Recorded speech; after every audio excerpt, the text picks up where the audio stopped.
Je peux dire des gros mots? Genre, c'est désolé si ça sort tout seul, hein, mais dites-le moi. Hein. Suivez l'NDTV, les mecs. Cette interview aussi, il va falloir que vous la regardiez. S'il vous plaît, parce qu'ils font des bêtes de trucs et c'est de la frappe. Donc, vraiment, suivez-les, c'est au top du top. Et qu'il y a des gens super qui travaillent à Rouen, comme ce journal, comme moi, comme plein de rappeurs rouennais. Donc, on essaie de développer la culture. À ciao, bye bye.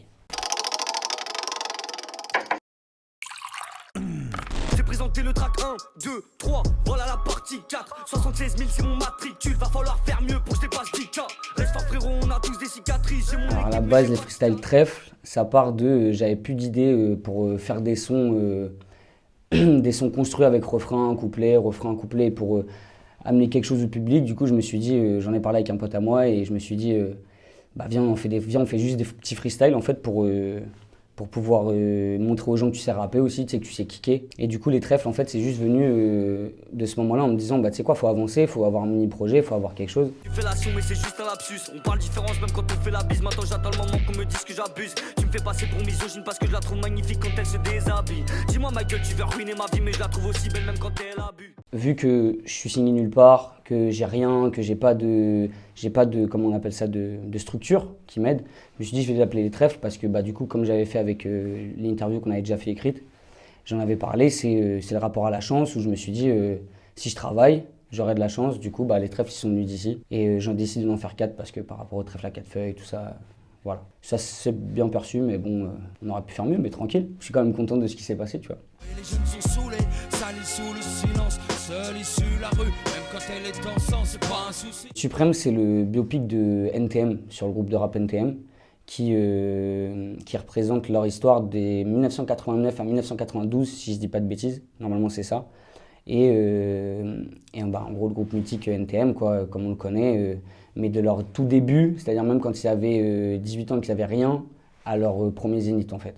Et en gros, tout ça, ça part, c'est toute une histoire, il y a plein de trucs qui se sont passés, etc. C'est génial.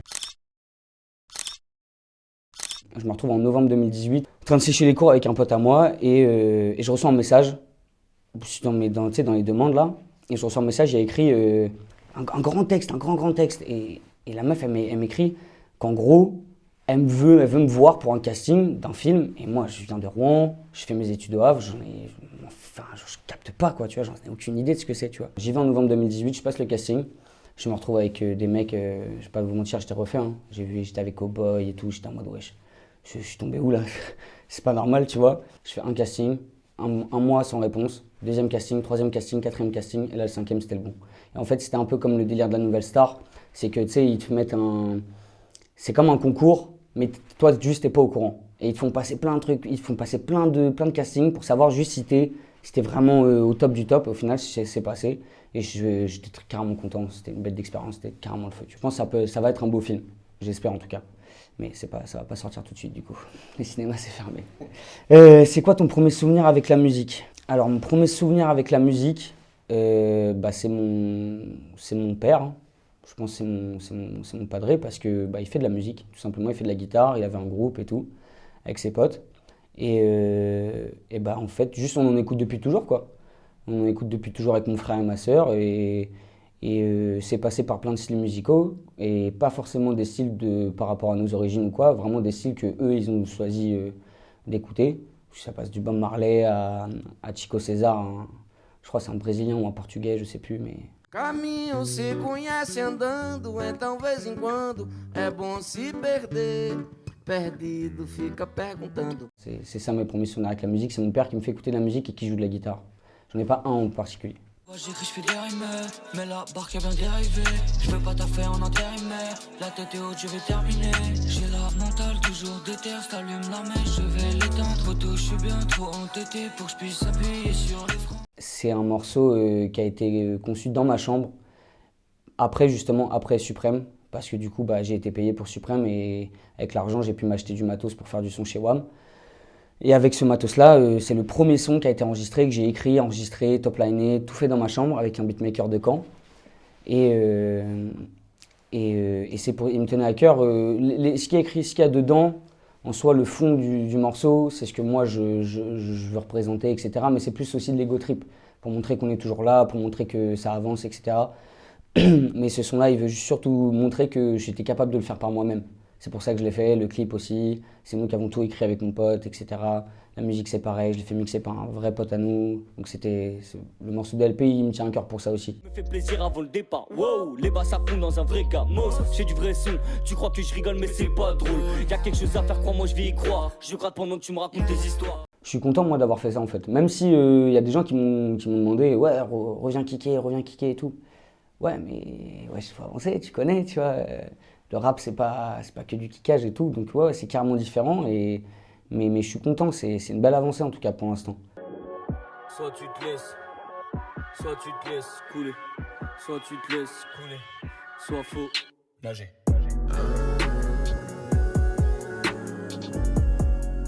Nager, c'est un morceau, premier rapport avec l'autotune, avec Cartoon, que vous connaissez sûrement, je pense, un rappeur rouennais. Ta gueule comme Johnny Cadillac. Ouais. Je rentre dans ta gueule comme Johnny Cadillac. Je suis sur ma Cadillac. Comme Johnny Cadillac. Oh. En fait, je peux pas juste.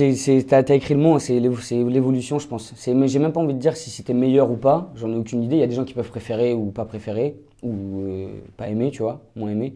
Mais moi, je sens l'évolution à travers les époques, si on peut dire. Tard l'ancien. mais ouais. C'est à chaque fois, j'essaie de passer des steps à chaque fois. Et j'espère qu'au fur et à mesure des années, ça arrivera plus souvent. Tu vois, on peut remarquer comme SCH là, qui a sorti son projet. Les cicatrices et du charme, et quand ça shine, je suis pas dans le doute. On a les plugs, les glocks, les box et les munitions. Je sais pas si vous l'avez, particulièrement, vous l'avez vraiment bien pris. Moi, perso, je l'ai bien pris. Pour moi, c'était une claque dans la gueule. Mais on regarde à chaque fois qu'il fait un projet. Pour moi, c'est tout le temps une évolution. Et c'est pas que lui, hein, mais là, c'est la dernière sortie, c'est pour ça que je dis ça. Et c'est ça aussi, c'est vers là que j'ai envie de tendre. J'ai envie de tendre vers ce genre de choses.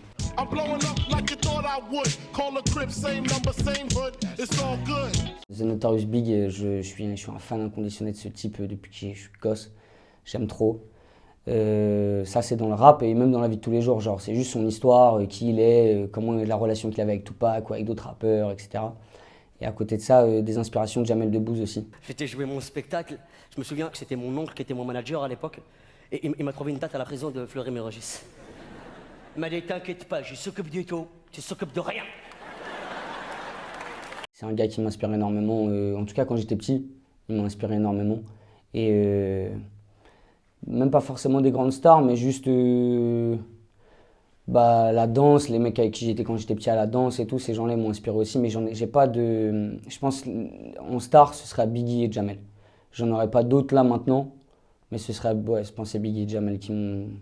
Ça m'élève quoi, quand tu la regardes. Tu sais, quand je la regarde, je suis aux anges, je suis pas en train de me dire ça me fait chier, tu vois ce que je veux dire. Regardes-tu beaucoup ce qui se fait musicalement aujourd'hui? Ouais. Je regarde ce qui se fait musicalement aujourd'hui. J'écoute pas tout forcément, mais je regarde. C'est sûr, quoi qu'il arrive. Je suis obligé de toute façon. J'ai pas envie de mentir à dire ouais, non, je fais mes trucs de mon côté. Non, ça sert à rien. C'est pas les mythos, on regarde tous. On sait tout ce qui se passe, tu vois. Et puis, t'es beau être journaliste ou pas, tu vois. Même quand tu fais du rap, t'es obligé de regarder quoi qu'il arrive. Donc, ouais, je m'y intéresse, tu vois. Je m'y intéresse très clairement. Qu'est-ce que tu préfères dans le rap? Beaucoup de choses. Une en particulier par rapport à moi, c'est que ça me permet de dire ce que j'ai envie de dire. Je savais pas que je voulais en faire ma vie. Au bout de 5 ans, je suis dans le journal. Je voudrais juste rendre vers ma mif. C'est grâce aux encos si je fais tout ça. Le shit qui vendent les fonds tousser et ils trouvent des guns au fond du sac. Bientôt plus de beuillets font où c'est ça provient même pas du Honduras. Tu sais, tu réfléchis beaucoup quand t'as rien à faire, surtout là en ce moment, tu vois, avec la période du coronavirus et tout, c'est bien chiant, donc t'as le temps de réfléchir, t'as le temps de poser ça aussi en texte. Et à côté de ça, c'est j'allais dire relations humaines, mais c'est pas vrai, c'est les relations que tu peux partager avec quelqu'un qui aime la même chose que toi. Quand on parle de musique, ou quand on parle d'un projet musical, ou même tout ce qu'il y a autour de la communication et tout, ça fait toujours, ça me dit qu'il y a une équipe. Ça me dit qu'il y a des gens qui sont avec moi et que je suis pas tout seul. Je suis pas en train de faire de la merde dans ma chambre. Il y a des gens qui y croient vraiment. Enfin, plus ou moins, en tout cas, moi, je suis celui qui y croit le plus. Je pense, normal. Si tu crois pas, c'était nul, quoi. Clairement, c'est abusé, tu vois. Donc, voilà, c'est en mode. C'est ça que je kiffe le plus, je pense, dans le rap. Aujourd'hui, en tout cas, dans ma vision des choses, c'est ce que je kiffe le plus.